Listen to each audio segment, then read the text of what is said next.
রাস্তার পাশে প্রতিবন্ধী ভবঘুরে ও অসুস্থ বৃদ্ধদের খোঁজ পেলেই রবিনহুডের মতো ছুটে যান মিল্টন সমাদ্দার ও তার দল। ফেসবুকে এরকম ভিডিও দিয়ে মানুষের কাছে অর্থ সহায়তা চান তিনি। মিল্টনের হিসেবে প্রতি মাসে সহায়তা জমা পড়ে গড়ে প্রায় 50 লাখ টাকা। এই টাকায় রাজধানীর দক্ষিণ পাইকপাড়ায় গড়ে তুলেছেন child and old age care. কয়েক বছর পরে সাভারে কেনা জমিতে নির্মাণ করেছেন 6 তলা ভবন। এইখানে হলো এখন আছে কত বাবা মা? 20 জন আসছে। সাভারে আছে আপনার 145 না 145 245-এর মতো। মিল্টনের এই বক্তব্য পরখ করতে চাই আমরা। সাভারে মাস দেড়েক আগে উদ্বোধন করা আশ্রমে গিয়ে দেখা যায় সেখানে আশ্রিত আছে সর্বোচ্চ 50 থেকে 60 জন, আর 2 শাখা মিলে কর্মচারী আছে 60 থেকে 70। অথচ বিভিন্ন সময় ফেসবুক লাইভে মিল্টন দাবি করে আসছিল 2 শাখা মিলে তিনি 800 থেকে 900 মানুষের থাকা খাওয়ার ব্যবস্থা করেন। তাহলে এত সংখ্যা আসলো কোথা থেকে? কাঁচা রাস্তা ধরে একটা অজপাড়া গায়ের মধ্যেই একটা বিরাট কর্মযজ্ঞ গড়ে তুলেছেন মিল্টন সমাদ্দার। এতটুকু করলেও ঠিক ছিল। সমস্যা হচ্ছে স্থানীয়দের অভিযোগ, এই বৃদ্ধ এবং শিশু বা মহিলা আশ্রমের নামে আশপাশের জমি দখল করছেন মিল্টন সমাদ্দার। রাজধানীর মিরপুরের বাসিন্দা শামসুদ্দিন চৌধুরী। মিল্টনের সাভারের আশ্রমের পাশের জমিটা তার।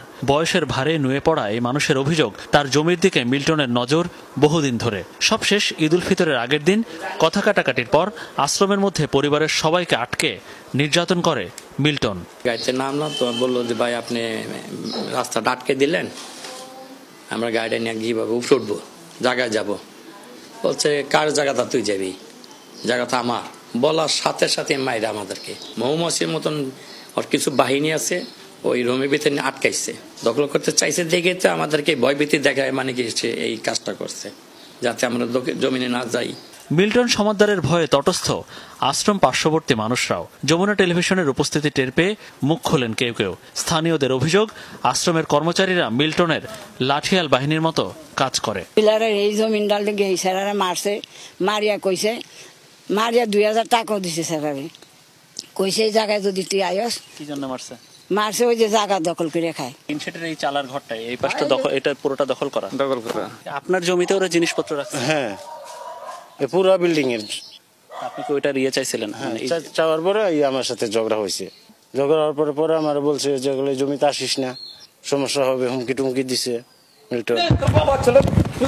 মিল্টনের এই বেপরোয়া আচরণ অনেক পুরনো। নিজের বাবাকে মারধরের অভিযোগে বরিশালের উজিরপুর থেকে তাকেও এলাকা ছাড়া করে স্থানীয় গণ্যমান্যরা। 2005 সালে বাবার গায়ে হাত তুললো, এখান থেকে এলাকা থেকে পালাইয়া উনি ঢাকায় উঠছে। কিন্তু এখন দেখতেছি বা আপনারা বলতেছেন, শুনতেছি যে উনি নাকি মানবতার ফেরিওয়ালা। এটা আমাদেরকেও আশ্চর্য করে। মিল্টন সমাদ্দার আর তার প্রতিষ্ঠানের বিরুদ্ধে স্পর্শকাতর একটি অভিযোগ রাজধানীর দক্ষিণ পাইকপাড়া বাসিন্দাদের। 2-3 দিন পরপরই আশ্রমে মানুষ মারা যেত। তাদের গোসলের জন্য নিয়ে যেতেন পার্শ্ববর্তী বাইতুস-সালাম মসজিদে। যারা গোসল করাতেন তারা মরদেহের শরীরে সন্দেহজনক কাটা ছেঁড়া দেখতে পান। মসজিদ কর্তৃপক্ষের সন্দেহ হয় শরীর থেকে অঙ্গ চুরির। তো প্রত্যেক লাশিরই কাটা ছেঁড়া থাকে, রক্ত থাকে। যে গোসল করে সে বলতে ভাই আমি আর গোসল করাবো না, কি হয়েছে যে এরকম ঝামেলা। সন্দেহ করার মতো কাটা ও এক পর্যায়ে আমাদের ক্যামেরা সেট করার উদ্যোগ নিল। তারপর দিন থেকে আর লাশ এখানে পাচ্ছে। ও কিছু পোলাপান পালতো, এই পোলাপান দিয়ে কিছু লোকের মাইদের করতে এলাকার। কিছুদিন আগে এখানে 2টা ছেলে কবুতর গেছে, কবুতর নিয়ে ওদের ভিতরে আটকে 2 জনকে দুমছে মারছে। দখল ও প্রতারণায় মিল্টন সমাদ্দারের আছে পুরনো ইতিহাস। নিজ এলাকা বরিশালের উজিরপুরে রয়েছে চন্দ্রকোনা খ্রিস্টান মিশনারি চার্চ, যা দখলের জন্য ধর্ম মন্ত্রণালয়ের সিল স্বাক্ষর জাল করে চার্চের নতুন কমিটি গঠন করে বরিশাল জেলা প্রশাসককে একটি চিঠি দেন। ওই কমিটিতে সভাপতি করা হয় মিল্টন সমাদ্দারকে। কমিটির বাকিরা মিল্টনের পরিবারের। চার্চের যাজকদের নজরে আসলে এ নিয়ে মন্ত্রণালয়ে যোগাযোগ করা হয়। এ ধরনের কোনো চিঠি ইস্যু করা হয়নি বলে যাজকদের জানায় মন্ত্রণালয়।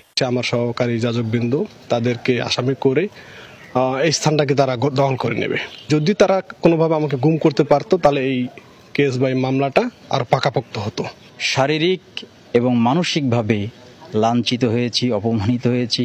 এমনকি আমাদের যাজকদেরকে পথে ঘাটেও মারধরের শিকার হতে হয়েছে। স্পর্শকাতর নানা অভিযোগ নিয়ে বক্তব্য নিতে মিল্টন সমাদ্দার ও তার স্ত্রীর দেখা মেলে পাইকপাড়ায় তাদের আশ্রমে। প্রতিটি অভিযোগ ভিত্তিহীন বলে দাবি করেন মিল্টন ও তার স্ত্রী। অঙ্গ বিক্রি করতেছি আমি, তো কোথায় করছি, কার কাছে করছি, কোন হসপিটালে করছি? অঙ্গ তো কাইটে ব্যাগে করে নিয়ে আরেক জায়গায় বেচা যাবে না বাজারে, সেই প্রমাণটুকু আমাদেরকে দেখান। আমি তো একজন senior staff nurse, government job করি, আমি তো অপরাধমূলক কাজে, কর্মকাণ্ডের কাজে সহযোগী হব না। মিল্টন সমাদ্দারের প্রতিষ্ঠানের অনুমোদন দিয়েছিল সমাজসেবা অধিদপ্তর, কিন্তু সরকারের নিয়মের কিছুই মানা হয়নি। এখানে প্রতিষ্ঠানটিতে করা হয়নি কোনো ট্রাস্টি বোর্ড, দান হিসেবে কোটি কোটি টাকা পেলেও তার আয় ব্যয়ের কোনো অডিট করা হয়নি একবারও। এসব অনিয়ম খতিয়ে দেখতে 25 মার্চ একটি তদন্ত কমিটি গঠন করেছে সমাজসেবা অধিদপ্তর।